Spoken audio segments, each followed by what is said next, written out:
Bienvenidos al desarrollo de esta segunda parte del mini curso en análisis sensorial de la yerba mate elaborada. Los contenidos que vamos a ver en esta parte serán los tipos de test utilizados en análisis sensorial y algunos detalles de cálculo de los datos obtenidos, selección de evaluadores y la característica de la selección en el caso de que el producto sea yerba mate, y vamos a exponer un par de trabajos en los que hemos utilizado el análisis sensorial en la determinación de algunos parámetros en la Universidad Nacional de Misiones. Hay tres tipos de pruebas utilizadas en análisis sensorial,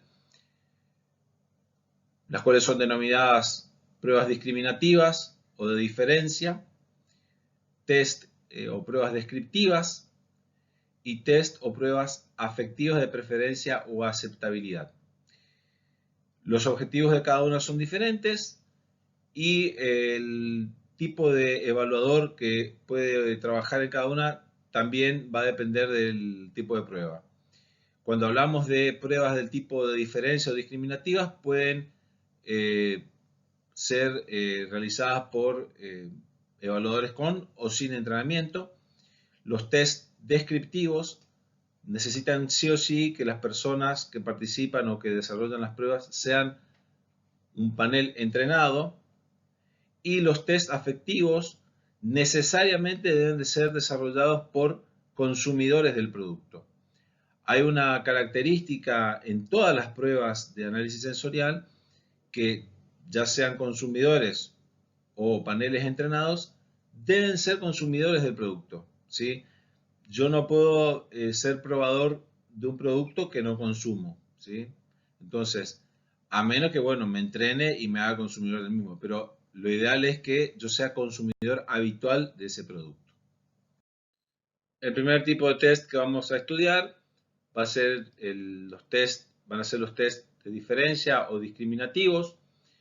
Los objetivos de este tipo de test son que permiten encontrar diferencias significativas entre las muestras o entre estas muestras y un patrón e intentar cuantificar esa diferencia.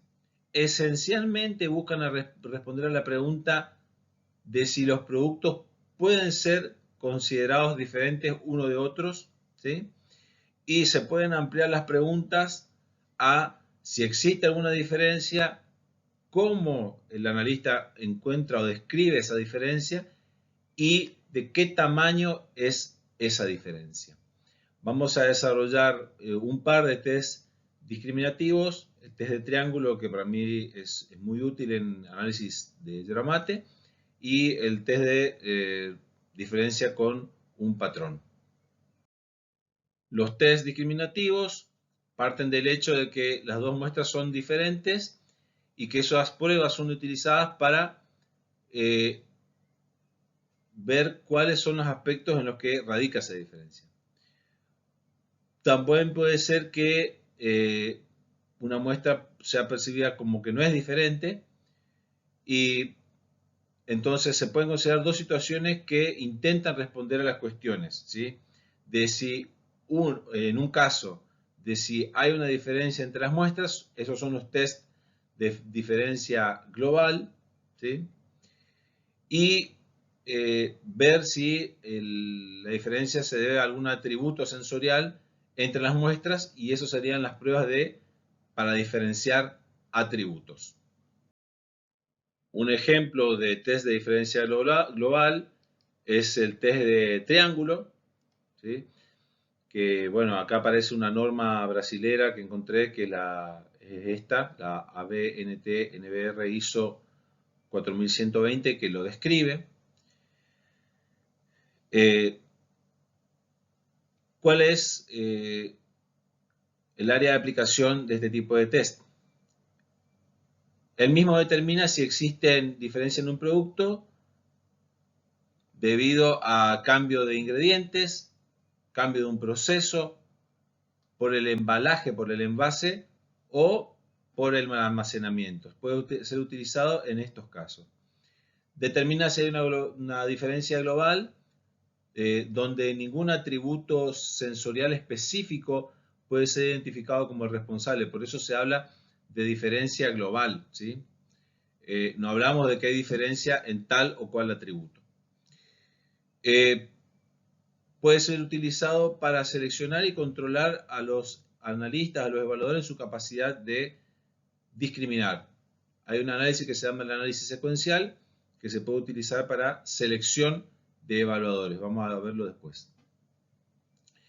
¿Cuál es la metodología o cómo se hace esta prueba? A los analistas se le presentan 3 muestras identificadas con códigos, ¿sí? 2 de esas muestras son iguales y una tercera es diferente a las anteriores. Y se le solicita al analista que pruebe a las muestras en un sentido, generalmente de izquierda a derecha, ¿sí? Y que identifique cuál es la muestra diferente. La gran ventaja de este test de diferencia global frente a otros test es que si el analista seleccionara la muestra por azar, la probabilidad de que acierte es del 33%, es decir, 1 en 3. Es decir, que acá ya muestra cierta potencia el test frente a un test pareado, ¿sí? Respecto a los evaluadores o a la cantidad de evaluadores, esto obviamente cuando nosotros estamos hablando de evaluadores sin entrenamiento, los números van entre 20 a 40 y cuando se está analizando similitud se utiliza entre 50 y 100. Vamos a ver que existen tablas como las que vamos a mostrar a continuación que sirven para determinar la cantidad de analistas que se deben utilizar en función a la prueba que voy a hacer y en función a estos parámetros que están aquí, ¿sí? Donde yo tengo que tener el nivel de probabilidad de decir que las muestras son diferentes cuando en realidad no lo son, es decir, el nivel de probabilidad de cometer un error tipo 1, evaluar también el nivel de probabilidad de decir que son iguales cuando en realidad son diferentes, es un error del tipo 2, y manejar esta proporción que es la proporción de analistas que consiguen detectar la diferencia. Con estos 3 parámetros nosotros podemos definir una cantidad de analistas para nuestras pruebas. Cuando hablamos de cantidad de analistas también podemos hablar de, espero que en portugués se entienda, cantidad de juicios. Es decir que si del análisis de estos parámetros surgiera que yo necesito 40 analistas, por ejemplo, estos son 40 juicios, es decir que yo puedo contar con 20 analistas, ¿sí? 20 evaluadores, pero a los que le hago hacer 2 test a cada uno, es decir que 20 por 2 me da 40 y con esto cubro la necesidad. Sería factible esta posibilidad. Aquí aparece la tabla que había mencionado previamente, en la que tenemos aquí el valor de alfa, ¿sí? Esto está relacionado con el error de tipo 1, esto está relacionado con el error de tipo 2, ¿sí? Y aquí aparece la probabilidad de acierto. Recuerden que la probabilidad de acierto por azar es del 33%, ¿sí? Obviamente yo selecciono los 2 parámetros, cruzo la información para una determinada probabilidad y ahí obtengo lo que leo acá es la cantidad de evaluadores que necesito. Es decir, que cuanto menor, observen que cuanto menor es el valor de beta, mayor es la cantidad de analistas que necesito para realizar la prueba. Es decir, que tengo que minimizar, aquí en este sentido minimizo el error de tipo 2. Para aclarar lo anterior, aquí pongo un ejemplo y vemos que cuando lo que buscamos es una diferencia, los valores de beta y P sub D pueden ser relativamente altos. Entonces, por ejemplo, un valor de beta de 0,2 y un P sub D de 40. Vamos a estar en esta tabla, ¿no es cierto? y el alfa puede ser relativamente pequeño, por ejemplo 0,05 o 0,01.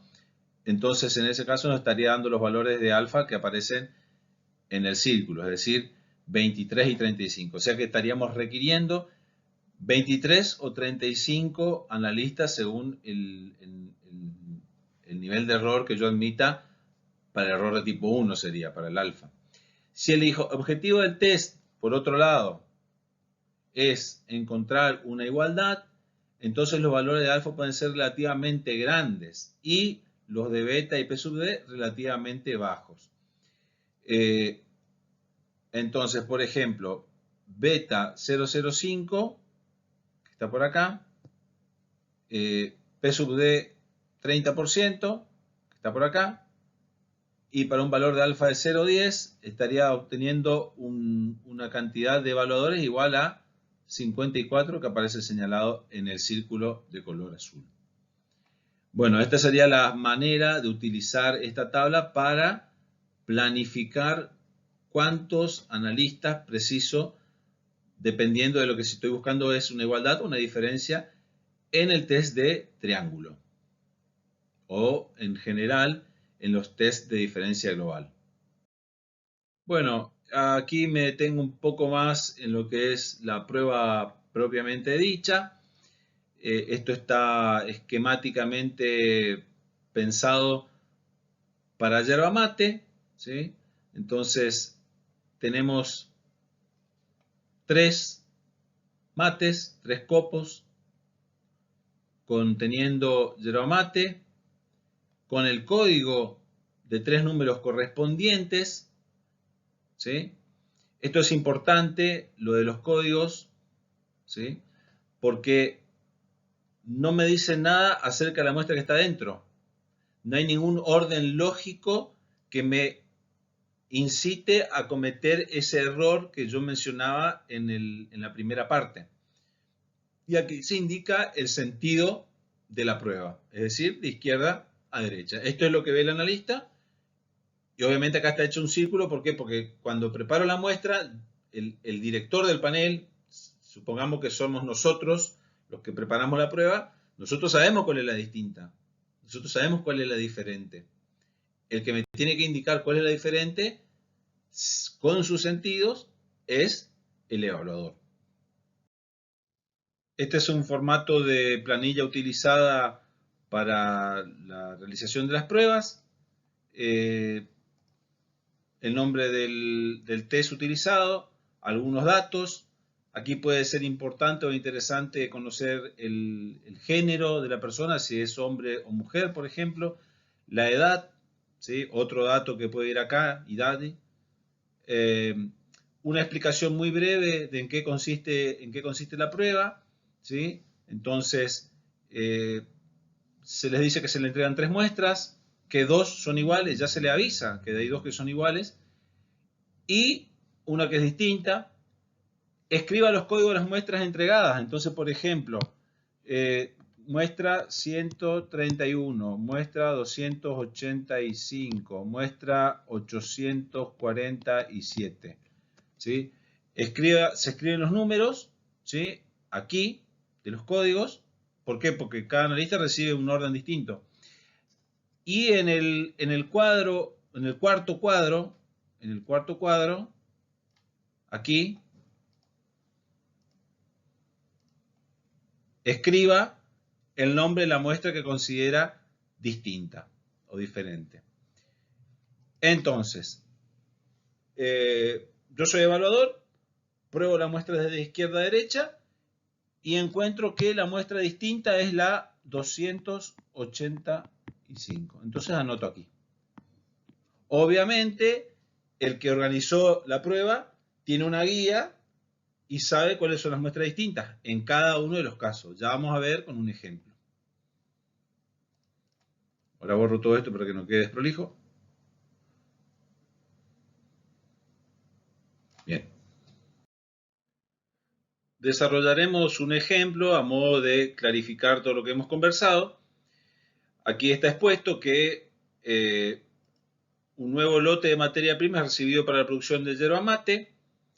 En el área de control de calidad obviamente van a hacer la evaluación y necesitan saber si este nuevo lote de otro proveedor, ¿sí?, presenta diferencias respecto al patrón que ellos van a poner como control, ¿sí?, que el patrón es la muestra A, y que es la muestra, la hierba que está siendo producida. La planilla mostrada previamente será utilizada y se acepta un error de 5% utilizando 14 analistas o evaluadores entrenados que están disponibles para realizar la prueba. Entonces, la muestra A es la muestra control y la muestra B es la de un nuevo proveedor. Vamos a ver, vamos a suponer esta situación en la que cambiamos de proveedor y bueno, el área de calidad interviene para determinar si la muestra o si el nuevo proveedor puede ser admitido para la producción. El área de calidad va a hacer un análisis y dice, bueno, las 6 combinaciones posibles de las muestras son estas. Esto va a ser, esto es algo general en el test de triángulo, siempre va a ser así. AAB, ABA, BAA, BBA, BAB y ABB, ¿sí?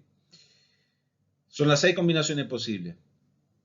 Bien, y las muestras, dice acá, van a ser analizadas mediante la forma de consumo habitual, tradicional, de mate con bombilla, ¿sí?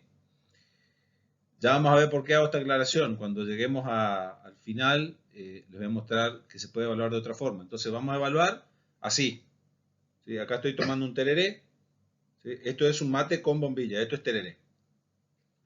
¿Mm? Se evalúa así. Bien, entonces, necesitamos 14, porque son 14 evaluadores, 14 triángulos. 14 por 3 son 42 mates en total, 42 copos en total. Obviamente 21 van a ser de A y 21 van a ser de B. Si suman acá, se van a dar cuenta que la mitad son de A y la mitad son de B. Vamos a calcular cuántas muestras necesitamos. Cantidad de muestras, 40 gramos por copo, hacen 840 gramos para cada muestra. O sea que necesitamos 1700 gramos de yerba mate, 840 gramos de A y 840 gramos de B. Seguimos con el diseño.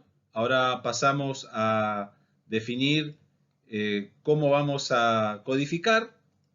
Entonces, tenemos que codificar con números de 3 cifras, ¿sí?, aleatorios. Estos números o estas tablas ustedes pueden construirla a partir de poner números desde el 001 hasta el 999 en una tabla de Excel y después lo reordenan. Yo acá creo que voy a pegar una tablita para que ustedes la tengan. Y asigno 2 números a cada una de las muestras. Entonces, para la muestra A tengo 2 códigos y para la muestra B tengo otros 2 códigos. Es decir, la muestra A va a ser la 234 y la 980 y la muestra B el número 763 y 601. Como tenía 21 vasos de A y 21 vasos de B, tengo que dividir en 2, entonces hago, obviamente no puedo dividir en 2 un vaso, pero bueno, me queda 11 copos con el código 234 para A y 10 copos con el código 980 para A. Y para B tengo 11 copos de 763 y 10 copos de 601 para la muestra B. Digo copos porque en realidad la yerba mate vamos a evaluarla, como se muestra en esta fotografía, en copos de vidrio, ¿sí? Ya vamos a explicar las razones de esto. Y la bombilla de acero inoxidable. Esta es la forma en la que nosotros evaluamos yerba mate. En la forma tradicional de consumo, es decir, mate con bombilla. En la primera parte habíamos hablado de los errores y habíamos mencionado que la distribución sea aleatoria y balanceada, ¿sí? Como nosotros tenemos 6 ordenamientos posibles, ¿sí?, estos 6 ordenamientos se vuelven a repetir aquí abajo, ¿sí? Es decir que para que sea balanceado debería presentarse siempre la misma cantidad de ordenamientos. Es decir, si se presentaron, por ejemplo, tengo 2 evaluadores, lo ideal sería que se presente este ordenamiento y después que yo vuelva a empezar con el mismo ordenamiento, y de manera que este ordenamiento se presente la misma cantidad de veces. ¿Se entiende?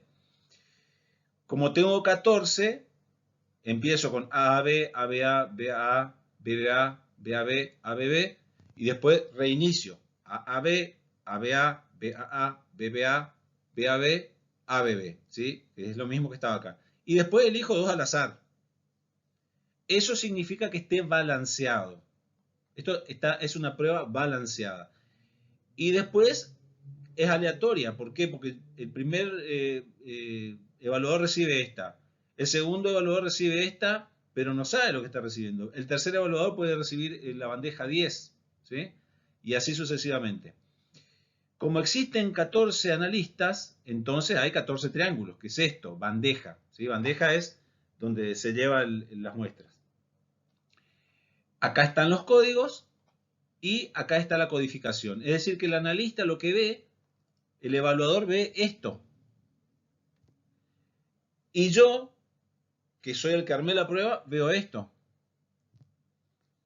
Es decir, que cuando voy a analizar, miro y digo, 234 es A, 980 es A. Ah, bien. Entonces la diferente es la 763. ¿Sí? Con lo que eso me ayuda a la corrección de la prueba. Esta planilla obviamente hay que armarla porque después tengo que corregir los resultados que voy a ver que seleccionó el analista o el evaluador en la planilla. Acá aparece la tabla de números aleatorios que yo armé en Excel. Espero que se vea. Generalmente lo que se hace es se selecciona uno y me corro para un costado, para arriba, para abajo, y ahí selecciono 4 o 5 números que generalmente va a ser muy raro que aparezcan números consecutivos. Entonces, por ejemplo, si me posiciono, vamos a posicionarnos acá, 449. Y necesito 4 códigos, ¿sí? 4 códigos. Entonces, 449, 372, 979 y 538. Ahí aparecen todos los códigos que voy a usar. Esa sería la forma digamos, de trabajar para la selección de códigos.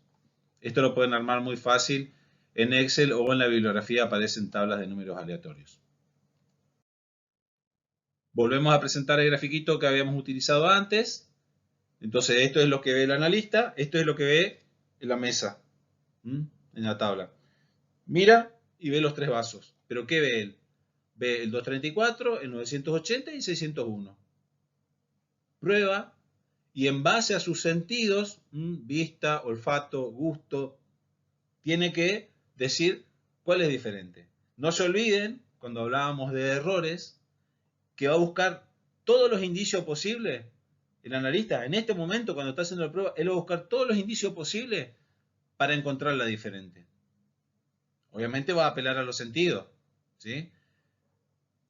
Acá está lo que yo les mencionaba, que nadie se quiere equivocar. Todos queremos acertar cuál es la distinta. Todos queremos saber que esta es la diferente. Y queremos acertar y queremos que nos digan si sos un excelente evaluador.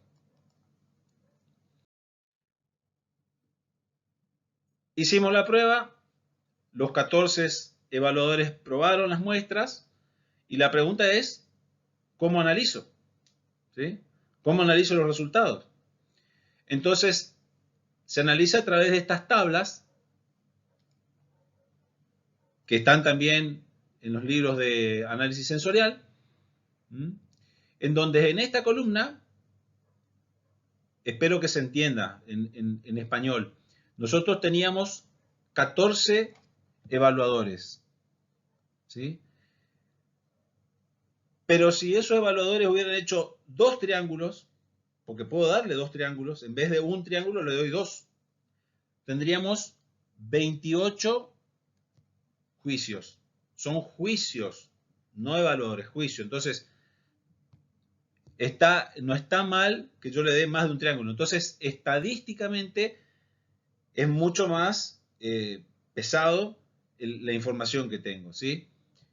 Entonces, pero bueno, vamos a analizar, porque le dimos un triángulo a cada uno. Un triángulo, un solo juego de copos, ¿sí? A cada uno. Entonces, 14 juicios con nivel de significación del 5% y tenemos que ver, por lo menos, lo que me está diciendo la tabla es que yo necesito 9 evaluadores que hayan acertado a la diferente. Si 9 evaluadores acertaron a la muestra diferente, 9 o más, ¿sí? 9, 10, 11, 12, 13 o 14 acertaron a la muestra diferente, entonces yo puedo afirmar que la muestra B es distinta de la muestra A. ¿Está? Bien. Esta tabla está construida a partir del test binomial, que es un test estadístico, que también la pueden construir a partir del Excel, pero ya están tabuladas en los libros de análisis sensorial, teniendo presente que la probabilidad de acierto por azar es del 33,3%, es decir, 1 de 3. Me adelanté en la diapositiva anterior, pero aquí vemos que resulta que 9 de los analistas identifican a la muestra distinta, ¿sí? Yo recorté la tabla, entonces 9 analistas con un nivel de significación del 5% encuentran que la muestra es distinta. Para 14 que hicieron la prueba, significa que la conclusión que tenemos que dar nosotros como laboratorio de control de calidad es que las muestras se encontraron diferencias significativas entre la hierba hecha con la materia del nuevo proveedor y la muestra control con un nivel de significación del 5%. ¿Sí? Esto siempre hay que decirlo. Entonces, ¿qué debemos hacer? ¿Qué decisión tiene que tomar el jefe de la planta de producción? ¿Acepta o no acepta el nuevo proveedor? Si ustedes ponen el test binomial, pueden poner la ecuación del test binomial. Bueno, seguramente en portugués acaba de decir verdadeiro o true en inglés. Distribución binomial, tienen que hacer el número, ¿sí?, de juicios menos 1, o sea, quitarle un grado de libertad, el número de aciertos, el nivel de probabilidad de acierto, que sería 33%, y poner verdadero. Bueno, esto les va a dar a ustedes el valor exacto del nivel de confianza para esta situación, ¿sí? Porque estas tablas, digamos, son aproximadas. Entonces, ¿qué decisión tomamos? En este caso, sí, queda muy cerca, digamos, de decir si son diferentes o no son diferentes. Podemos volver a hacer una prueba más y afirmar con un mayor nivel de significación si las muestras son, perdón, menor nivel de significación, si las muestras son distintas o no son distintas. O decir, a ver, realmente, si yo con los evaluadores entrenados que conocen nuestra muestra, que conocen nuestra hierba, solo 9 encontraron la diferencia, vamos a volver a hacer una prueba o vamos a hacer una prueba con consumidores, si es que les da el margen, y vemos si aceptamos o no aceptamos a ese proveedor. Entonces, las decisiones se toman en función a estos valores, pero ya a priori me está diciendo el test de triángulo, las muestras son distintas, pero no me está diciendo cuál es la magnitud de la diferencia. Me dice, son distintas, pero no si son muy distintas o si son poquito distintas. ¿Está? Si el objetivo de la prueba es mostrar que las muestras son iguales, se debe hacer un cálculo para determinar el límite superior de porcentaje de analistas que pueden percibir la diferencia a partir de esta ecuación que aparece aquí, donde X es el número de respuestas correctas, ¿sí? N es el número de analistas y Z es el valor de la curva normal para la distribución normal correspondiente a una cola, ¿sí? El valor para P del 5% es de 1,64. Si el valor que calculamos acá es menor o igual al valor de P sub D que habíamos utilizado antes, se concluye que las muestras son semejantes. Entonces, esto sería otra forma de determinar digamos, el valor de la semejanza, ¿sí? O sea, con esta otra información yo podría terminar de determinar si las muestras son semejantes o no son semejantes a partir de calcular esto. Otra situación problemática puede ser la que se plantea aquí, en la que un fabricante de yerba mate es informado por su proveedor que cambió su instalación de secado y que por lo tanto va a vender una materia prima con otra forma de producción. Entonces, el fabricante se ve obligado a encontrar un proveedor alternativo que tenga la materia prima con las características o las especificaciones que él necesita. Y obtiene algunas alternativas de sustitución. El industrial, el fabricante, pide las muestras a los nuevos proveedores y hace muestras de yerba mate como hace él, pero lo que buscará es determinar la equivalencia entre las muestras de yerba mate producidas con los nuevos proveedores y aquella que él venía elaborando siempre a fin de mantener las características de su producto. ¿Cuál es el objetivo? Testear la semejanza entre las muestras actuales y el prototipo que venía produciendo. Acá hay una cuestión muy importante que tiene que ver con el consumidor. El consumidor se acostumbra a un producto y no quiere que cambie, que mude su sabor, que mude sus características. Entonces, el fabricante sabe eso y entonces intenta mantener su producto siempre en un estándar, ¿sí? Un estándar de calidad. ¿Qué quiere decir estándar de calidad? Que siempre produce la misma yerba mate. Yo lo digo así y parece fácil, pero tiene muchas pequeñas variables la producción de yerba mate que hacen que cambie, mude su sabor.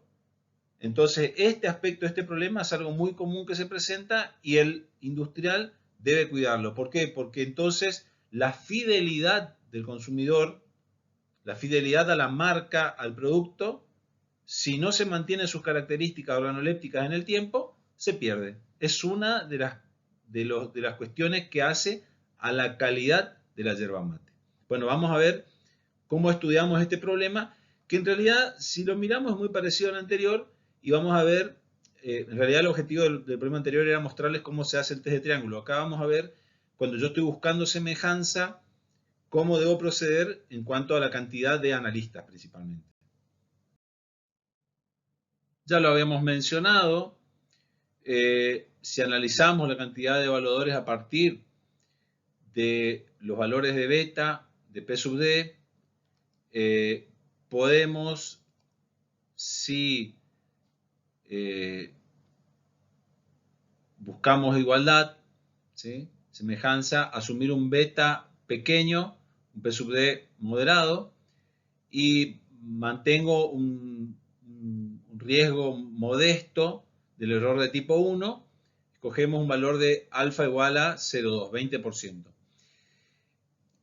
Vamos a la tabla que ya habíamos utilizado, está dibujado en color rojo lo que expresamos aquí en vermelho, 0,01 para beta, P sub D igual a 20% y un alfa de 20,02. Y aquí obtenemos un número de evaluadores necesarios para realizar esa prueba igual a 140, que es un número significativo de analistas, de evaluadores. Entonces, como los recursos no justifican la inversión en tantos analistas, se opta por una solución de compromiso.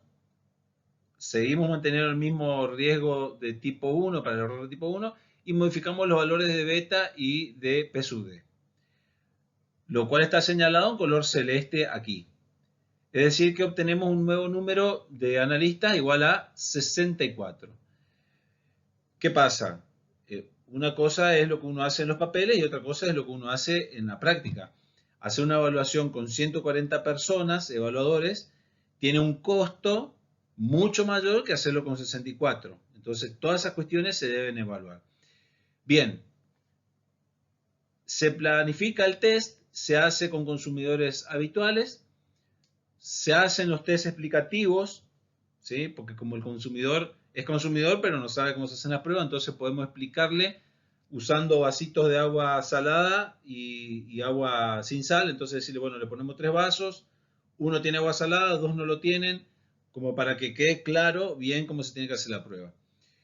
Si de los 64 analistas 18 aciertan, entonces tenemos que ahora ver cuáles son los resultados o qué concluimos a partir de esta información, en base al análisis que hicimos aquí.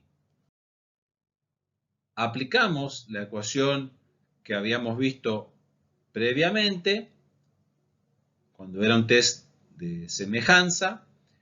N era la cantidad de evaluadores que habíamos seleccionado, X son los analistas que acertaron, Z sería el valor de la probabilidad para un 10% a una cola. Cargo todo esto en la ecuación y obtengo que el valor de LS porcentual es igual a 11,74. Como es menor al P sub D adoptado, ¿sí? Entonces hay 99% de confianza de que 95, perdón, por ciento de confianza de que la proporción de consumidores que detectan la diferencia sea menor al 30%. Entonces esto es otra forma de entender o de estudiar los resultados del test de triángulo. Aquí estoy dando más información. ¿Por qué? Porque antes yo dije, ¿son distintas o no son distintas? Ahora digo, hay un porcentaje menor al 30% que puede llegar a detectar que son diferentes las muestras, por ejemplo. ¿Sí? Esta sería otra manera de analizar los resultados de los test de triángulo. Esto me parece importante citarlo porque así como en la Argentina tenemos las normas IRAM que, digamos, de alguna manera explican o establecen cómo deben hacerse las pruebas sensoriales, los diferentes tipos de pruebas sensoriales, aquí enuncio algunas de las normas que son las normas de Brasil para los test discriminativos, que no los vamos a desarrollar, pero menciono las normas para que los vayan a mirar, que básicamente el objetivo es el mismo, ¿no? Test de comparación pareada, test de ordenación, test de comparación múltiple, ¿sí? Tiene también su norma en Brasil. Continuamos con otro test discriminativo para diferenciar atributos, que es el test de diferencia con un control. La aplicación del mismo es cuando se buscan diferencias en relación con un control y en los que las magnitudes son verificadas, digamos. Procedimiento. Aquí lo que hace el analista es medir diferencia con un control de una o más muestras de prueba. Y utiliza una escala que se le facilita con ese fin. Para minimizar los errores que ya habíamos visto, se incluye una muestra igual al control, obviamente entre todas las muestras, una muestra igual al control para ver si el analista no me está mintiendo, ¿sí? Las planillas utilizan dos tipos de escala que ahora vamos a ver, escalas estructuradas o no estructuradas, las cuales están ancladas en sus extremidades por valores o por frases que implican que no hay diferencias, o sea, son sin diferencias o que son totalmente diferentes. Evaluadores, por lo general, se necesitan entre 20 y 50 evaluaciones que pueden ser hechas o que pueden ser repetidas por evaluadores. Es lo que yo mencioné hoy, que no necesariamente son 20 evaluadores, son 20 evaluaciones. Podemos hablar de que cada evaluador puede hacer 2 o 3. Entonces, si yo cuento con 20 evaluadores, si le hago hacer 3 pruebas, voy a tener 60 repeticiones o 60 evaluaciones, ¿sí? Obviamente, como premisa de las pruebas discriminativas, pueden ser evaluadores entrenados o sin entrenamiento. Acá mostramos las escalas utilizadas. Estas son las que están aquí arriba, escalas estructuradas, ¿sí? ¿Por qué? Porque tienen valores. Aquí vamos a ver que yo planteo entre ninguna diferencia y totalmente diferente y asigno valores numéricos. Es una forma. Quizás al evaluador no es necesario ponerle la escala numérica, sino que le ponemos, bueno, en este caso sí, de 0 a 9. Esta otra escala que va de ninguna diferencia totalmente diferente, lo mismo, ¿sí? Esta es de 9 puntos, esta es de 7 puntos. Y acá, digamos, con una escala verbal. Pero acá me dice si es totalmente diferente, pero no me dice en qué sentido. Esta escala que está acá, que es una escala estructurada, me dice si es diferente, pero encima me dice en qué sentido. Si es mucho más o mucho menos. Entonces, ustedes tienen que usar la escala en función a qué es lo que están investigando o qué es lo que están buscando. Aquí debajo aparece también una escala no estructurada, que esta a mí no me gusta mucho. Yo prefiero estas escalas que están acá, porque esto después tenemos que transformar en valores. O sea, acá viene el analista y dice, bueno, mira y dice marco acá. Y otro analista viene y marca acá. Y un tercer analista viene y marca aquí. Otro viene y marca por acá. Entonces, todo esto, yo debo transformarlo después en números, ¿sí? Es decir, que es mucho más fácil desde el punto de vista del análisis y también para el analista utilizar escalas estructuradas. Pero, insisto, la diferencia entre esto, que me dice si es diferente, pero no me dice en qué sentido, si más o menos, y esto que sí me dice que es diferente, si es más o si es menos. Entonces, tener presente la aplicación de estas escalas. Análisis de los datos. Acá pongo una tablita, transcribo los valores que dio estos son cada uno de los consumidores, 1, 2, 3, 4. Consumidor 1, la muestra 1 lo evaluó con un 7, la muestra 2 con un 6, la muestra 3 con un 5 y la muestra 4 con un 2. En una escala, ¿sí? El evaluador 2 le dio estas calificaciones, el evaluador 3 con estas calificaciones y así sucesivamente. Digamos, yo tengo que evaluar haciendo análisis de varianza o mediante el test de Student para una muestra, ¿sí?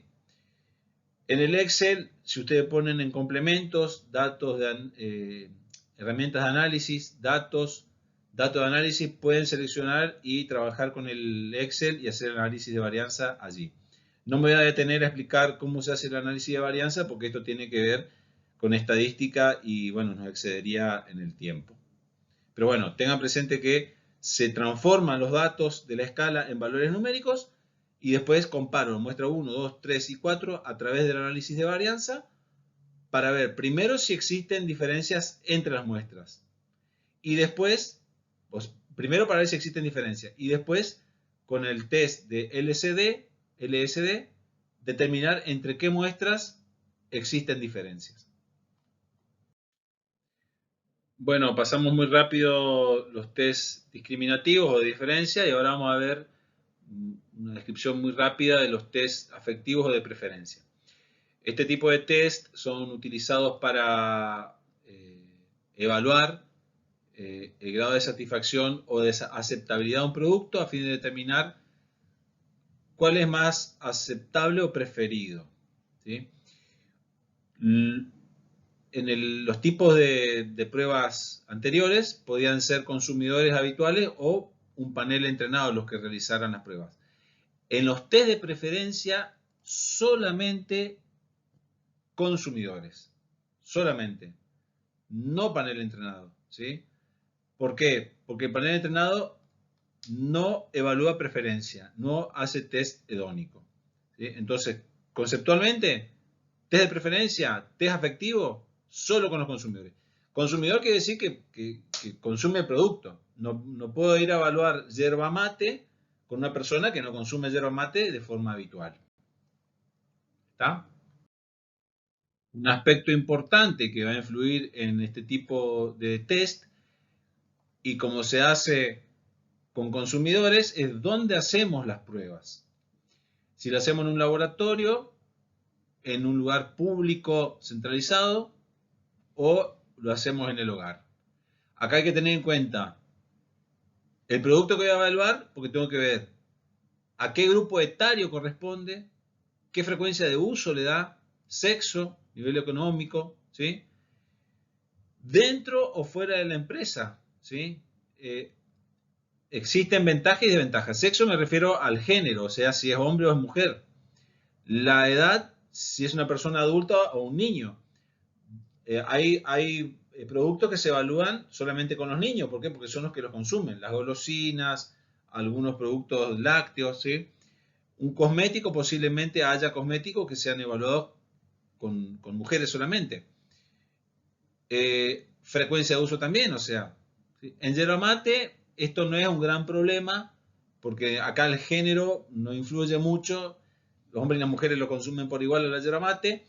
Quizás la edad sí es importante porque el consumo de yerba mate, si bien se da desde muy pequeño, es preferible no usar adolescentes, ¿sí? Porque el consumidor adolescente siempre tiene una percepción bastante negativa de todo.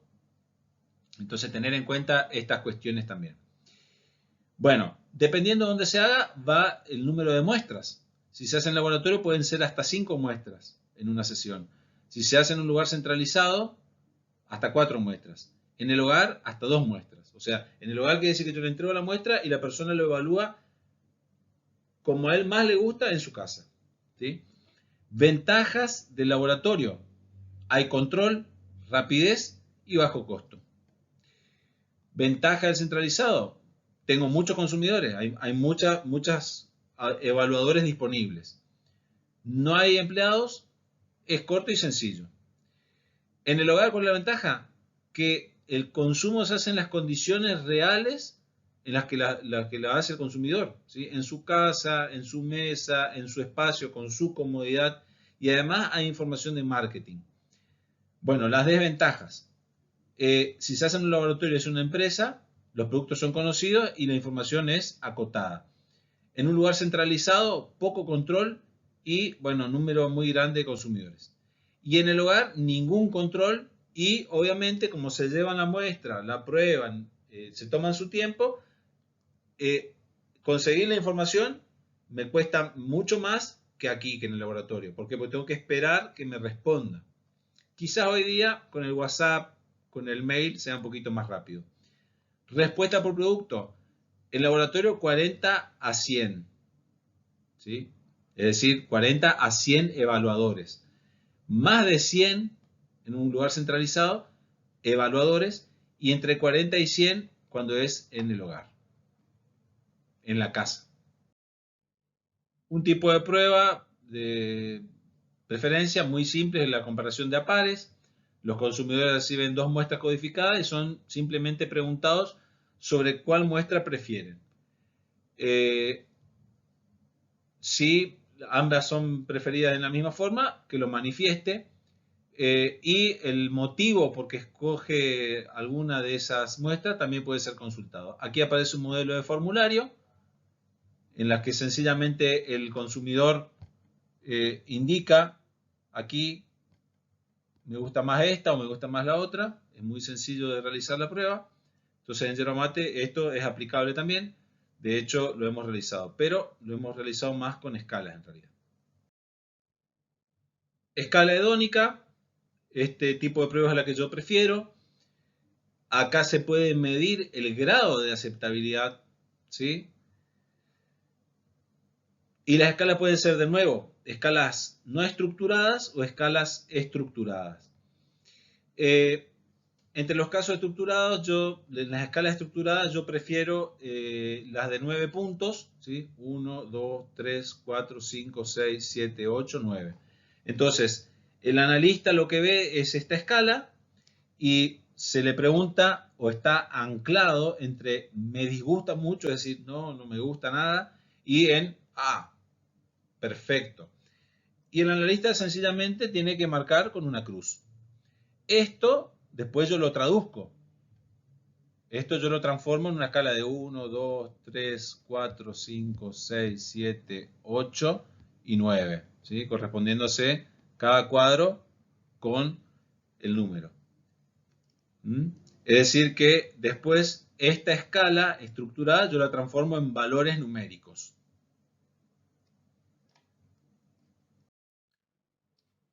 Aquí muestro una planilla donde se evalúa aceptabilidad sensorial de yerba mate saborizada. Se le consulta al evaluador a partir de estas instrucciones.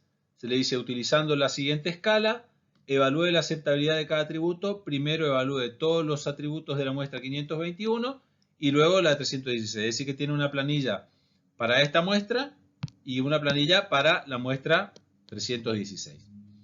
Entonces, el analista empieza a evaluar estos aspectos. Y para cada uno de estos aspectos tiene que poner una puntuación. Aceptabilidad general, bien. Entonces quiere decir que tienen 1, 2, 3, 4, 5, 6, 7, un 8. ¿Sí? Color, me gusta también, un 8. Amargor, está bien, me gusta mucho el amargor acá, 9. Espuma, acá medio pobre, 3. Sabor naranja, no. Dulzor, 2, 2. Entonces, el analista, el evaluador, ve esto. Ustedes, que son los que están haciendo la prueba, ven esto. ¿Está? Entonces, ahora, ¿cómo analizamos esto? Lo analizamos a través de... A ver, borro acá. El análisis de la información obtenida a partir de esos valores se vuelca a una tabla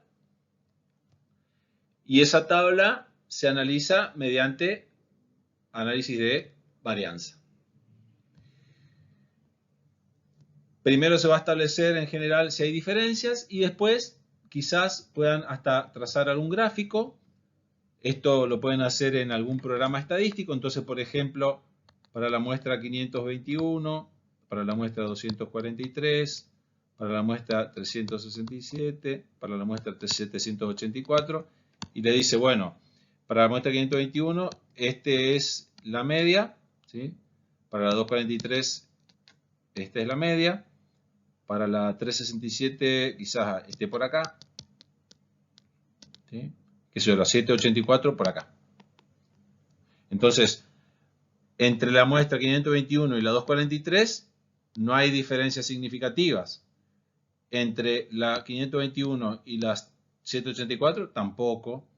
Entre esta y esta tampoco hay diferencia significativa. Pero la muestra que está más arriba,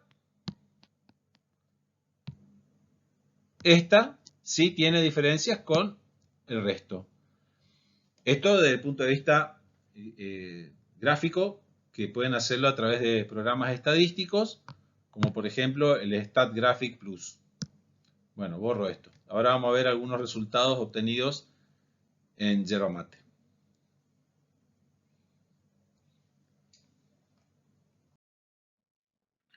Bueno, muy rápidamente vimos los test discriminativos, los test de preferencia, y ahora nos queda desarrollar los test descriptivos. Los test descriptivos son las técnicas que buscan describir al producto de una manera más completa y plantean mayores complejidades que las pruebas de preferencia o las discriminativas. Dan una base para definir atributos sensoriales que son de importancia para la aceptabilidad. Y otro aspecto que es interesante de la perspectiva de la ingeniería es que podemos vincular, juntar las variables de proceso con los cambios organolépticos que se generan. O sea, esa es la visión que tenemos desde la ingeniería. Obviamente, este tipo de pruebas son las que dan una descripción más acabada de los productos, ¿sí? Y es la metodología más sofisticada aplicada al análisis sensorial. Tiene dos fases principales. Una cualitativa, que es la identificación de los atributos sensoriales, y otra cuantitativa, que es donde se ponen puntuaciones. Así como trabajamos con escalas, pero en base a un entrenamiento. Obviamente, solamente lo pueden realizar un panel de evaluadores entrenados. Me detengo acá. Test hedónicos, solo consumidores. Test descriptivos, solamente panel entrenado. Y test de diferencias o discriminativos pueden ser o consumidores o panel entrenado. Entonces, eso es muy importante al momento de diseñar la prueba. Obviamente, para hacer este tipo de pruebas, hay que tener un panel entrenado. Hay que entrenar a los evaluadores. Aplicaciones. Control de calidad, relacionar variables de proceso y otras medidas instrumentales, como yo mencioné. Diseño de nuevos productos o cambios de los existentes. Determinación de la vida útil, esto lo trabajamos en yerba mate también. Monitoreo del mercado y de productos de la competencia. Esto también lo hicimos en alguna oportunidad con yerba mate, que anduvo muy bien. Cuando tuvimos que, en una empresa, colaborar para meter un nuevo producto en un mercado en el que no estaba. Entonces se analizó la competencia y en base a la competencia se diseñó el producto. Cronológicamente o históricamente hay varios métodos. El primer método, el perfil de sabor, armado por Arthur Little en 1950, donde 4 a 6 analistas discuten una mesa redonda entre ellos y elaboran en un consenso establecen cuáles son los atributos o cómo describen el producto. Esto no es ni más ni menos que sustituir al especialista que habíamos visto al principio por un grupo de especialistas, ¿sí? Al experto por un grupo de especialistas. Después aparece un poquito más tarde el perfil de textura de Brand y Sesniak, que compara los resultados con materiales o situaciones simples. Se aplica más bien a textura, es muy aplicable en quesos. Entonces, por ejemplo, dureza, pegajosidad, elasticidad. Ahora vamos a ver, voy a mostrar unas planillas en las que se puede utilizar en queso. En yerba mate, lamentablemente, estos dos tipos de métodos no lo han encontrado aplicación. El análisis cuantitativo descriptivo, QDA, por sus siglas en inglés, lo desarrolló Seidel en el año 70 y buscaba corregir las deficiencias de los otros dos métodos, ¿sí? Pero plantea dos fases. Primero hay que definir los descriptores, ¿sí? Primero tenemos que decir cuáles son los atributos sensoriales que aparecen en el alimento, ¿sí? Y generar un lenguaje común, ¿sí? También se pueden utilizar referencias, ¿sí? Que generen o que sean anclas para describir los patrones de los descriptores. Ahí pasan a ser descriptores. Por ejemplo, en yerba mate, ya vamos a ver. Descriptores. amargo, astringencia, color verde, humo, humedad. Esos son descriptores, ¿sí? Y después tengo que buscar los patrones que me describen cada uno de estos descriptores. Entonces, para hierba con humo, tengo que buscar un patrón, para hierba verde tengo que buscar un patrón, y así para todos. Y después decir, bueno, evaluar la magnitud en escalas, digamos, ¿sí? Tengo que poner una escala de 1 al 10, por ejemplo, decir, tiene muy poco o mucho, y decir qué es poco o qué es mucho de cada atributo. Número de evaluadores, 8 a 10, ¿sí? Los descriptores obviamente se discuten y se hace un consenso, digamos, para establecer cuáles son los descriptores. Pero después se tienen que establecer escalas y patrones de esas escalas. Aquí adjunto una planilla descriptiva para análisis de quesos. Acá aparecen los atributos, ¿sí? Hay 19 atributos.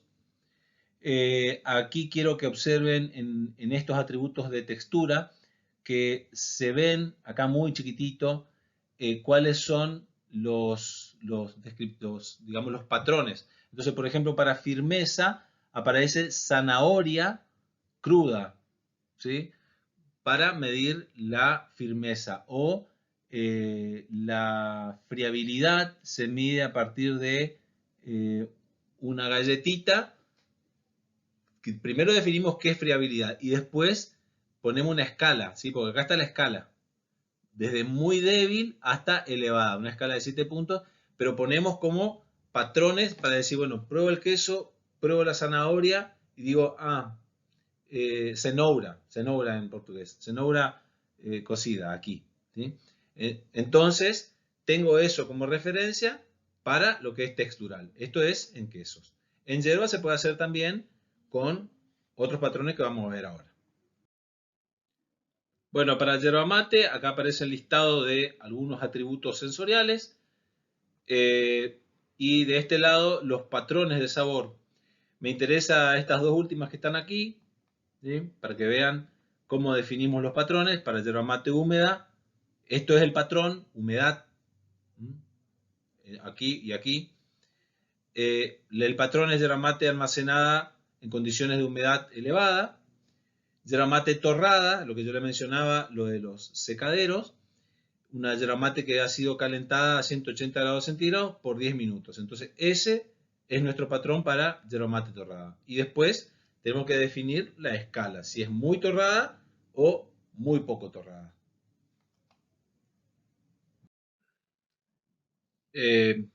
Bueno, acá muestro algunos gráficos obtenidos de algunas pruebas que hemos realizado. En función acá aparecen los atributos sensoriales, el amargo, verde, ácido, astringente, tostado, humo, persistencia de sabor, y evaluamos 3 marcas. ¿Sí? Acá aparecen evaluadas 3 marcas en los que traducimos esa información a partir de escalas estructuradas y comparamos cada uno de estos atributos de sabor en estas marcas de yerba mate, por ejemplo. Esto sería una forma de expresarlo. O, por ejemplo, un perfil sensorial. Esto sería como una huella digital de el patrón en azul y en rojo una muestra que sale de la producción. Entonces miramos y decimos, en humedad se nos fue de lo que estaba establecido para el patrón, y en humo también se fue un poquito de más. Entonces esto es como que muy rápidamente uno puede apreciar las diferencias respecto al patrón que está establecido en la producción. Este gráfico de araña, de tela araña, me gusta mucho para el tema de control de calidad. Estaría muy bueno tratar de implementar esto en base a la definición de los atributos más importantes, en este caso en yerba mate. Habiendo finalizado la parte de explicación general de los test utilizados en análisis sensorial y cómo lo aplicamos en yerba mate, voy a pasar a hablar de selección de analistas o de evaluadores. Dependiendo del ámbito en el que nos desarrollemos, la selección puede ser hecha dentro de la misma empresa o institución. Si estamos hablando de la universidad, puede ser dentro de la universidad, con ventaja y desventaja en cada caso. Si es dentro de una empresa que produce el alimento, los empleados conocen los procesos y los productos, ¿sí? Que puede ser una ventaja, pero también puede ser causa de errores, como ya vimos previamente. Entonces, la confidencialidad del manejo de la producción y los datos, para quien está fuera de la empresa, también puede ser una desventaja o puede ser entendido como una ventaja si la persona no maneja la información. Generalmente se plantea una serie de pasos en la selección de los analistas, ¿sí? Hay una norma en Argentina, una norma IRAM, que es la 20005, y una norma ISO sobre la que se basa la anterior, que establece que primero se tiene que hacer un curso teórico para explicar medianamente lo que hemos hecho en este curso, obviamente puntualizando sobre el producto que va a trabajarse. Se hace tiene que completar una encuesta la persona, tiene que hacer prueba de reconocimiento de sabores básicos, ¿sí? Ahora vamos a ver con vasitos, ¿sí? Entonces vemos la sensibilidad de las personas, reconocimiento de olores. El test de triángulo puede ser utilizado porque entonces vemos si la persona sabe discriminar, sabe diferenciar, discriminación de colores y bueno, quizás hacer una prueba de perfil sensorial. O sea, es decir, para seleccionar un conjunto de personas, generalmente hay que partir de, si yo necesito 10 analistas, tengo que partir de 30 personas. O sea, el triple para que me quede un tercio o menos de analistas que yo digo, bueno, estas personas van a ser adecuadamente entrenadas. Esto se lo cuento desde la experiencia, por lo menos en Yeromate. Bueno, no me detengo en esto lo pueden consultar en la norma y ahí ven los pasos a seguir. En esta tabla adjunto algunas sustancias utilizadas para las pruebas de sabores básicos, como por ejemplo el ácido cítrico y las concentraciones utilizadas, ¿sí? Porque parece sencillo, pero hay que trabajar bien con las concentraciones. Lo mismo para la cafeína, esto sería para el ácido, esto sería para el amargo, y acá están las concentraciones utilizadas. El ácido tartárico también sería para el ácido, ¿sí? Y después tenemos dos referentes de olores, acetato de isoamilo y acetato de xilo, las concentraciones utilizadas también. Bueno, para tener una idea, les facilito esta tablita. En cuanto a sabores básicos, bueno, estas son las concentraciones para el ácido y para el amargo. Esto que aparece acá es la aplicación del análisis secuencial para la selección de analistas utilizando el test de triángulo. Lo que aparece aquí abajo es la cantidad de triángulos que han hecho, ¿sí? 1, 2, 3, 4, la cantidad de pruebas, ¿sí? 27, 29, 30, 34, 36 pruebas, 36 triángulos, casi 40. Esto es un seguimiento. Y aquí aparecen los analistas, los nombres de los analistas: Fernanda, Luis, Valeria, Ángel, Marcelo. ¿Y qué es lo que hacemos? Como la probabilidad de acierto del test de triángulo por azar es del 33%, tengo que poner un límite inferior, ¿sí? Tengo que poner un límite inferior. Un límite inferior que va a ser del 45%. ¿Sí? Acá establezco el límite inferior que el que me acierta menos del 45% no es buen evaluador. Y bueno, estas rectas se trazan mediante unas ecuaciones que después se las facilito si quieren. Y entonces, ¿qué es lo que establezco? Establezco límites, un límite inferior y un límite superior. A medida que el evaluador acierta, se sube un escalón, ¿sí? Es decir, que si Cada vez que acierta, va 1. Si acertó el 2, se va para acá. Si acertó el 3, se va para arriba. Si acertó el 4, se va para arriba. Si acertó el 5, se va para arriba. Si no acierta, se mantiene en el mismo lugar.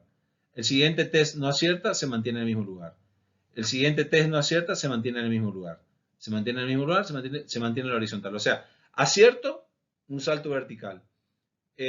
Desacierto, un paso horizontal. Vamos construyendo esta gráfica y las personas que caen por debajo de este límite son consideradas no buenos analistas. Si están acá entre medio de los dos límites, son aceptables, y si pasan el límite superior, son muy buenos analistas, son analistas muy aceptables. Fernanda es una excelente analista porque está muy por encima del límite superior, lo mismo que Luis, y lo mismo que este evaluador Ángel, que está acá. Ahora bien, Marcelo siempre se mantuvo entre los dos límites y, bueno, no tengo otros casos en los que salen por acá y directamente se los descarta como analista. Esto sería una de las formas de hacer seguimiento de nuestros evaluadores. Ahora nos hacemos la pregunta de cómo analizamos sensorialmente o desde el punto de vista sensorial a la yerba mate. La cuestión viene justamente por la forma en la que el producto se consume. ¿Sí? Aquí se observa la manera tradicional de consumir la yerba mate en Argentina, que es utilizando un mate. ¿Sí? La palabra mate proviene de la lengua quichua, ¿sí? Y significa recipiente, ¿sí? No es una palabra en español. Dentro del mate va la yerba, se introduce la bombilla y se realizan sucesivas extracciones con agua caliente por lo general, o puede ser agua fría, y allí el mate se denomina tereré, que es muy popular en nuestra zona y en la zona del Paraguay. Entonces, esto desde el punto de vista del análisis sensorial plantea un problema. Plantea el problema de minimizar los posibles errores que se puedan introducir. Es decir, que nosotros tenemos que de alguna manera estandarizar el procedimiento y tenemos que estandarizar tanto el agua que está contenida aquí dentro del termo, es decir, tenemos que estandarizar la temperatura, ¿sí? Tenemos que estandarizar la cantidad de yerba que se carga aquí dentro, ¿sí? Y tenemos que estandarizar los materiales utilizados, ¿sí? ¿Por qué? Porque no me tiene que conferir ningún tipo de sabor, ni el mate, ni la bombilla. Es decir que, de alguna manera, yo tengo que minimizar todos los posibles errores que se pueden introducir, tanto desde el uso de los materiales, como de las prácticas que tiene cada uno de los consumidores. Ya vamos a verlo eso a continuación en la próxima diapositiva. Preparación de las muestras de yerba mate para evaluación sensorial. Bueno, en virtud de lo mencionado previamente, ustedes se darán cuenta de que es necesario estandarizar la manera en que vamos a evaluar la yerba mate. Lo primero que hacemos es estandarizar la temperatura del agua, ¿sí?, que se va a usar para la evaluación sensorial. Hay una norma IRAM, que IRAM significa Instituto de Racionalización de Materiales, que es el instituto como las ISO a nivel internacional, pero de la Argentina. Entonces nosotros hemos discutido las normas para análisis sensorial y hemos establecido que la temperatura ideal para la evaluación sensorial es de 70 grados centígrados. La cantidad de muestras se recomienda que por vaso haya, por copo entre 35 y 40 gramos de muestra. El número de muestras por sesión depende del entrenamiento de las personas que van a realizar las pruebas, pero no es recomendado exceder 12 vasos o mates por sesión por una cuestión de fatiga, de cansancio sensorial, y además lleva mucho tiempo. La codificación, esto tiene que ver con evitar los errores de análisis sensorial, se realiza con números de 3 dígitos y en orden aleatorio. Y recuerden que después, entre muestra y muestra, siempre tiene que haber un limpiador de la cavidad bucal, que generalmente se recomienda que sea agua potable, o en el caso de yerba mate, la manzana anda muy bien para neutralizar los sabores entre muestra y muestra.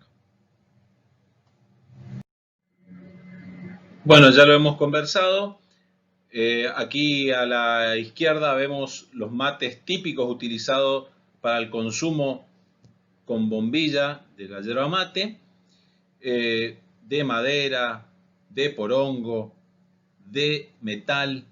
Este también es de metal con porongo. Pero para análisis sensorial lo que se recomienda es utilizar materiales que sean inertes y que no confieran olores ni sabores a la yerba mate que yo estoy evaluando, ¿sí? Es decir, que se recomienda el uso de un copo, un vaso de vidrio, ¿sí? Y una bombilla de acero inoxidable, de manera tal de que no confieren sabores y, por otro lado, el vaso de vidrio, este vaso de vidrio, al ser transparente, me permite ver que el contenido de la yerba mate está siendo completamente mojado. Es decir, que me permite ver fehacientemente que todo el producto es mojado cuando hacemos las extracciones sucesivas. Es decir, que el uso del vaso, del copo transparente, es recomendado por las dos cuestiones, porque no confiere sabores y porque permite ver que el producto completo es mojado por el agua caliente. En esta fotografía se puede apreciar todos los elementos que utilizamos en el análisis de yerba mate. Bueno, ya lo mencioné, el copo, el vaso que contiene el producto. Aquí tenemos 1, 2, 3, 4, 5 muestras para analizar. Cada mate, cada copo con su bombilla, una bomba, 1, 2, 3, 4, 5, cada uno con su correspondiente bomba. Una planilla para completar la información del análisis. El termo, que tiene el agua a 70 grados centígrados. Un vaso, un copo, con agua para enjuague, ¿sí? Entonces, entre la primera muestra, entre la primera muestra y la segunda muestra, se enjuaga la boca y escupidera. Esto es un sistema montado en una cabina muy simple, muy sencilla. Digamos, yo conocí las cabinas de análisis sensorial del campus de Medianeira, y ahí tienen la piletita, la canilla, entonces obviamente es mucho mejor. Pero si están implementando un programa y no cuentan con el espacio, lo más bien esto es aplicable. Aquí tengo un recipiente con un embudo, entonces se hace se saliva, se escupe allí dentro y no necesariamente estoy viendo el contenido para que no me cause algo desagradable. Entonces, esto ya depende de las instalaciones. Entre muestra y muestra siempre se enjuagan y salivan. Entre muestra y muestra, enjuague y salivar, ¿sí? De manera tal de quitar los sabores o las sensaciones previas al análisis que estoy haciendo. Una alternativa al análisis mediante el consumo de la yerba en forma de mate con bombilla sería utilizar directamente el extracto obtenido del mate. Entonces esto que está aquí es un extractor a través del vacío que se produce por la corriente de agua. Vamos extrayendo sucesivamente el extracto. Producimos 500 mililitros de extracto a partir de 50 gramos de yerba mate. Y posteriormente, directamente, evaluamos los extractos. ¿Sí? Es decir, que esto ya no es el material en su forma de consumo como mate con bombilla, sino que es directamente el extracto dentro de vasitos térmicos donde yo directamente succiono el extracto producido. También tenemos un vaso para enjuagarnos y el recipiente para salivar. Esto que ven aquí es una golosina que generalmente nosotros, a las personas a las que convocamos, como no tenemos, digamos, una forma de darle un pago, se agradece su colaboración a través de darle algún chocolate, alguna golosina, de manera tal de que, bueno, que el que colaboró como analista sienta que recibió algún reconocimiento por ello. Aquí hago una comparación entre los dos sistemas, mate con bombilla y yerba y extracto de yerba mate. Los sistemas prácticamente son iguales. ¿Cuáles son las ventajas de cada uno? Ventaja de la presentación en forma habitual a la que el consumidor está acostumbrado, ¿sí? Y la temperatura de extracción se mantiene fácilmente. Este sistema de aquí, ¿cuál es la ventaja? Utilizo muchísimo menos cantidad de yerba mate, porque con solamente 50 gramos genero 500 mililitros de muestra líquida. En cambio aquí tengo 50, 100, 150, 200, 250 gramos para 5 muestras, ¿sí? ¿Se entiende? O sea, la producción del extracto me da a mí la capacidad de trabajar con mucho menos muestra. Esto es útil cuando nosotros hacemos investigación y, por ejemplo, producimos en escala laboratorio, en escala piloto, muy poca muestra, entonces ahí estamos limitados. Entonces está la opción de usar el extracto. El manejo de las muestras es mucho más sencillo. ¿Por qué? Porque esto es mucho más, cada muestra es más homogénea. 500 mililitros son, los 500 mililitros son iguales. En cambio aquí, esta primera muestra, yo la tengo para un analista, para 2, 3, 4, 5. Hay cierta heterogeneidad en cuanto al contenido y la forma de la hoja, del palo, que no me asegura de que sea exactamente igual. Entonces puede haber pequeñas variaciones que de esta manera yo lo evito. Pero los dos sistemas tienen sus ventajas y sus desventajas. Habiendo hecho un repaso muy breve del proceso productivo y de las cuestiones que hacen el análisis sensorial de la yerba mate, vamos a comentar 3 trabajos que hemos desarrollado en la Universidad Nacional de Misiones acerca del análisis sensorial de la yerba mate y algunas conclusiones que hemos obtenido de ellos. El primer trabajo que vamos a comentar es la influencia de las condiciones de almacenamiento en el shelf life de la yerba mate. El objetivo de este trabajo fue determinar la vida útil sensorial de la yerba mate mediante test acelerados. Para ello se sometió a la yerba mate a condiciones extremas de temperatura y humedad, ¿sí? 75 y 90% humedad relativa y 30 y 40 grados centígrados de temperatura, que son condiciones muy desfavorables para el alimento. Y las muestras fueron analizadas mediante un panel de evaluadores entrenados y un panel de evaluadores o consumidores sin entrenamiento. Los evaluadores entrenados utilizaron el test de triángulo y los consumidores habituales del producto hicieron una prueba de preferencia cuyos resultados fueron analizados mediante el test de análisis de varianza.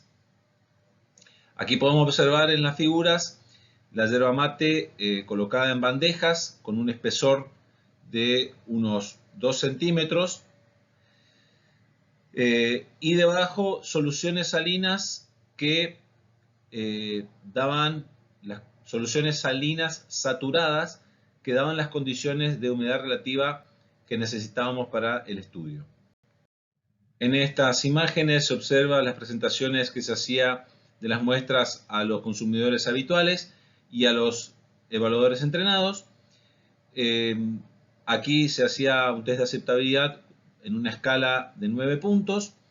El detalle, tanto aquí como aquí, es el tamaño del mate, ¿sí? Que contenía aproximadamente 14 o 13 gramos de yerba mate. El problema era justamente nuestra disponibilidad de muestra para realizar las pruebas. Y hasta ese momento no realizábamos pruebas con extractos. Esto muestro para que vean cómo fuimos ajustando las técnicas. En esta primera gráfica se pueden apreciar los resultados que se obtuvieron del aumento del contenido de humedad a medida que pasaban los días. Aquí aparece el contenido de humedad hasta los 15 días y se ve que claramente es una función del contenido de humedad relativa ambiente al que eran sometidas las muestras.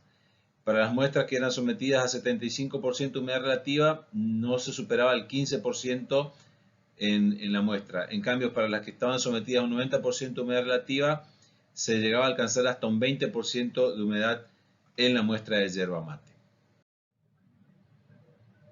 En esta tabla podemos apreciar dos cuestiones. Primero, lo que tiene que ver con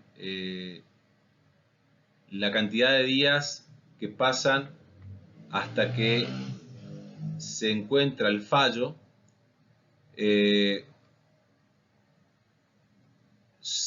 Tomamos dos parámetros, el flavor a sabor a húmedo o a hongos y el rechazo, ¿sí? Tanto para 75% humedad relativa como para 90% humedad relativa. NM es estacionamiento, embellecimiento natural y AM es estacionamiento acelerado. Es decir, que hicimos el estudio para los dos tipos de estacionamiento, el natural y el acelerado. No hay gran diferencia respecto a la cantidad de días donde se encuentra rechazo por el sabor a humedad y, digamos, un rechazo general. Es decir, que alrededor de los 40 días vemos que para este contenido de humedad ya se alcanza la vida útil sensorial. En cambio, para 90% de humedad, el tiempo es mucho más corto y está alrededor de los 12 días el nivel de rechazo. Aquí aparecen dos gráficos en los que se evalúa el amargo y la intensidad del sabor, haciendo una diferencia con un control. Me pareció muy interesante que tanto el amargo como la intensidad del sabor, a medida que pasan los días de procesamiento de la muestra, es decir, de someter a las muestras a humedades relativas elevadas, había un decaimiento del sabor amargo. Es decir, que la muestra parecía ser más agradable en un principio porque el amargo disminuía, así como la intensidad del sabor. Bueno, estas dos cuestiones después se contraponen con la aparición de los off flavors que son debido a el crecimiento de, evidentemente, de microorganismos, especialmente de hongos. Conclusiones del trabajo. La humedad ambiental es la variable más importante para los cambios sensoriales de la yerba mate. La vida útil de la yerba mate con 90% de humedad relativa fue de entre 10 y 13 días y la de 75% de humedad relativa llegó a estar entre 32 y 44 días. Es decir que, bueno, esto demuestra lo anterior. Los resultados del análisis sensorial no mostraron un efecto significativo respecto a la temperatura. El análisis sensorial con consumidores habituales de la yerba mate confirmó la vida útil sensorial obtenida con el panel entrenado. Y no se encontraron diferencias entre un procesamiento natural, es decir, un estacionamiento natural y un estacionamiento acelerado. Pero lo más importante que yo destaco de este trabajo es digamos, la obtención o la coincidencia entre los paneles de consumidores habituales y el panel entrenado. Además, es interesante observar eso que dijimos respecto a la variación del sabor amargo, fue un hallazgo importante de este trabajo.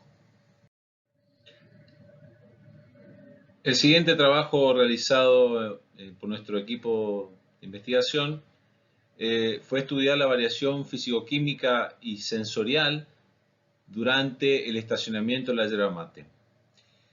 El estudio tuvo como objetivo relacionar los resultados físico-químicos, la composición, digamos, de pH, cafeína, azúcares y concentración de compuestos fenólicos y relacionarlos con los cambios organolépticos de algunos atributos, ¿sí? Por ejemplo, astringencia, amargo y el dulce.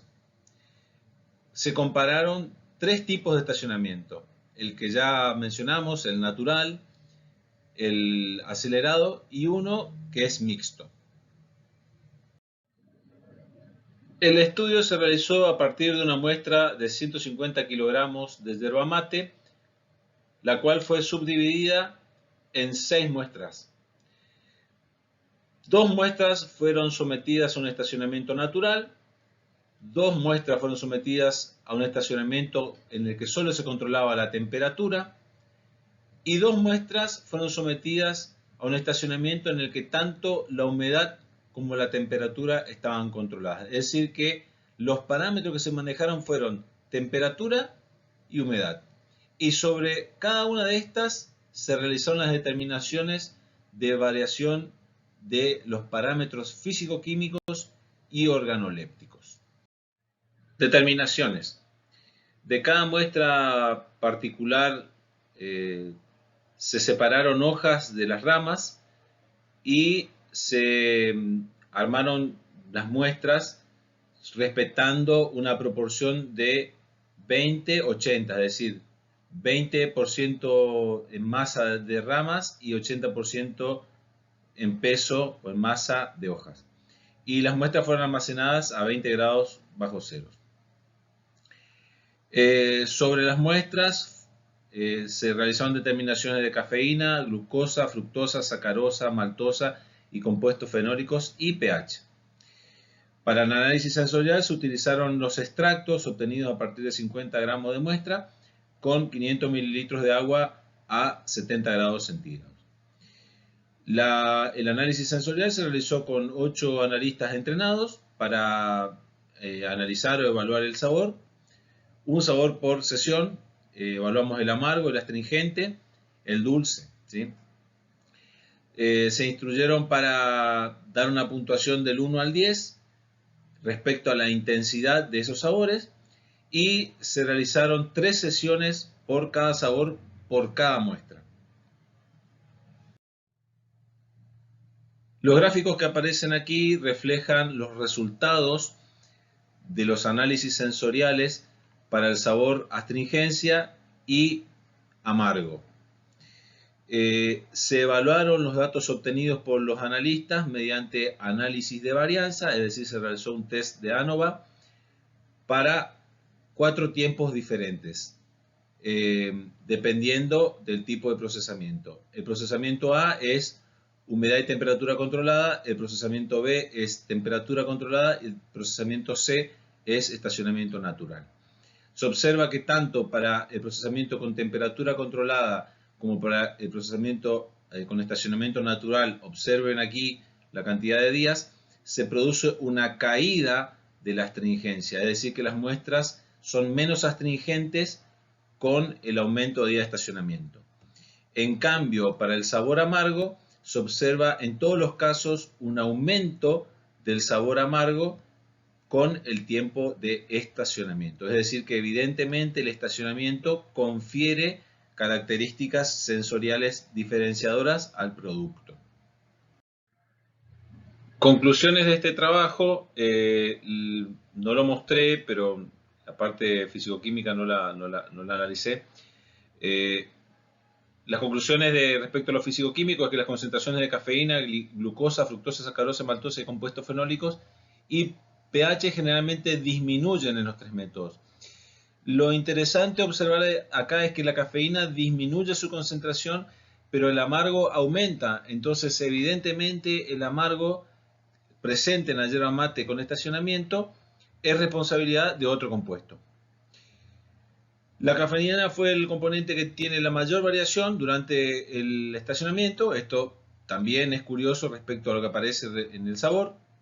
La astringencia es constante en el método de humedad y temperatura controlada y disminuye en los métodos natural y solamente con temperatura controlada.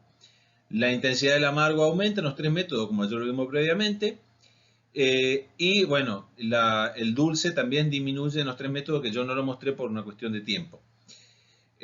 No se encuentran relaciones entre las concentraciones de los componentes y las apreciaciones sensoriales. Es decir, que habiendo realizado un análisis estadístico, no hay correlaciones entre la variación de componentes y la disminución de estos sabores o el aumento de los sabores. De acuerdo con estos resultados, el estacionamiento de la yerba mate no puede ser determinado a través de la variación de las concentraciones de los componentes y tampoco a través de un método sensorial, ¿sí? Que digamos que lo sustituya. Es decir que si bien encontramos algunas variaciones, no pudimos hallar las correlaciones entre las variaciones de las composiciones físico-químicas que nosotros evaluamos y los atributos sensoriales evaluados tampoco. El último trabajo que vamos a presentar en este video es la determinación de la temperatura de consumo para el mate caliente. El objetivo de la investigación fue medir la temperatura de la infusión de consumo de mate caliente, teniendo en cuenta la temperatura del agua, el material del mate, la masa de sólidos y la frecuencia de succión.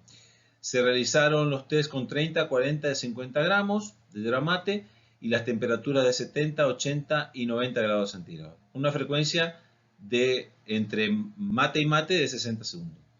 Se hizo las pruebas con un panel de consumidores de 20 personas, usando escalas hedónicas de 5 puntos. Esto es decir, trabajamos con paneles de consumidores. Los 5 puntos representaban el 1 el frío, el 2 ligeramente caliente, el 3 una temperatura adecuada, 4 caliente y 5 muy caliente. Se estudió la influencia del material, ¿sí? Utilizando 40 gramos de yerba mate y agua a 80 grados centígrados, y se estudió la frecuencia, también si variaba con la frecuencia. Acá hay algo que no dice, que también se hizo un estudio utilizando un equipo con sensores que vamos a ver en detalle a continuación. Medidas del sensor o con sensores. Se realizaron medidas a través de un equipo que se armó colocando sensores de temperatura en 3 puntos. Uno en el seno de la yerba mate, otro en el extremo inferior de la bombilla y otro en el extremo superior de la bombilla. Este de alguna manera nos estaría dando la pauta de cuál es la temperatura con la que el extracto hecho con agua caliente llega adentro o al interior de la boca del consumidor. Bueno, obviamente este estudio no se hizo con todos los analistas, sino que correlacionamos la información obtenida aquí con la información que obteníamos del análisis sensorial. El análisis estadístico fue realizado utilizando un test de ANOVA con el programa StatGraphics con un nivel de confianza del 95%. Esta gráfica muestra los resultados obtenidos con los sensores que mostramos previamente, con los registros que se realizaron. Aquí aparece la temperatura en el filtro, es decir, en la base de la bombilla. Esto sería en el pico, cuando llegaba el agua. Y esta es la temperatura que se registra en el seno de la yerba mate. Este gráfico se corresponde con una muestra de hierba de 40 gramos y 80 grados centígrados. ¿Qué es lo interesante acá? Lo interesante es observar que a pesar de que el agua del termo está a 80 grados centígrados, el consumidor recibía el agua en su boca a una temperatura que oscilaba o estaba cerca como máximo de los 53 grados centígrados. La temperatura en el seno de la yerba mate estaba alrededor de los 65 grados centígrados y la temperatura en el filtro de la bombilla, es decir, en la base, estaba alrededor de los 70-72 grados centígrados. Es decir, que evidentemente hay una pérdida de calor que de alguna manera asegura que se produzca la extracción en el seno de la yerba mate, pero que se logre que la temperatura del extracto en la boca del consumidor no supere los 55 grados centígrados, lo cual representa algo muy positivo para el consumo de la yerba mate, por lo que vamos a ver en las conclusiones. A partir del estudio de la temperatura de consumo del mate caliente preparado con diferentes condiciones de temperatura de agua, cantidad de yerba mate, frecuencia, material de mate, se observó que la temperatura a la cual el extracto llega a la boca no excede los 58 grados centígrados. Es importante mencionar este aspecto, pues es menor la temperatura considerada potencialmente cancerígena por la Agencia Internacional de Investigación sobre el Cáncer. Es decir, que esta fue la conclusión más importante que alcanzamos en nuestro estudio. Más allá de que estos datos fueron obtenidos, o esta conclusión es obtenida a partir de las mediciones con los sensores, estos datos se condicen también con la información sensorial que obtuvimos a partir de las opiniones de los consumidores. Es decir, que coincidió la costumbre de los consumidores de no consumir la yerba mate o no realizar los extractos con agua tan caliente. Es decir, que es preferible, o la preferencia normal del consumidor es agua más bien que asegura que la temperatura no va a superar los 65 grados en boca. Muy bien, habiendo desarrollado bastante rápidamente todo el temario que nos hemos propuesto, presento la bibliografía de consulta. El libro de Stone y Siedel, Lawless, Hildegarde y el libro de Carr y Mailgard son muy buenas referencias respecto a todo lo que tiene que ver con técnicas y todo lo referente a las bases del análisis sensorial. El libro de Guyton, el cuarto libro, es un tratado de fisiología que, bueno, nosotros lo hemos consultado por toda la cuestión que tiene que ver con los sentidos de la lengua, la vista, el olfato. Al que le interesa esa parte es muy buena referencia. Este libro de O'Mahony, Sensory Evaluation of Food, Statistical Methods and Procedures, es una excelente referencia en todo lo que tiene que ver con los métodos estadísticos y los procedimientos. Así que todo lo que tenga que ver con análisis de datos, este libro es una excelente referencia. No podemos dejar de lado el libro de la yerba mate, Tecnología de la Producción y Propiedades, de la editorial universitaria de la Universidad Nacional de Misiones, el cual tiene un capítulo dedicado a análisis sensorial. Y por último pongo todas las normas IRAM referentes a análisis sensorial, que desde la 20001 hasta la 20020 tiene que ver con las técnicas, con el espacio para realizar las pruebas y todo lo general. Y las dos últimas, la 20540-1 y -2, son las específicas para yerba mate. Seguramente en Brasil deben tener normas similares, así que bueno, no creo que haya mucha diferencia, pero si quieren consultarlas, estas normas están bastante bien desarrolladas. Esperando haber sido claro en el desarrollo del presente mini curso, aprovecho para agradecer la participación que se me ha dado en el presente evento al comité organizador y por su intermedio a la Universidad Tecnológica Federal de Paraná. Muchas gracias.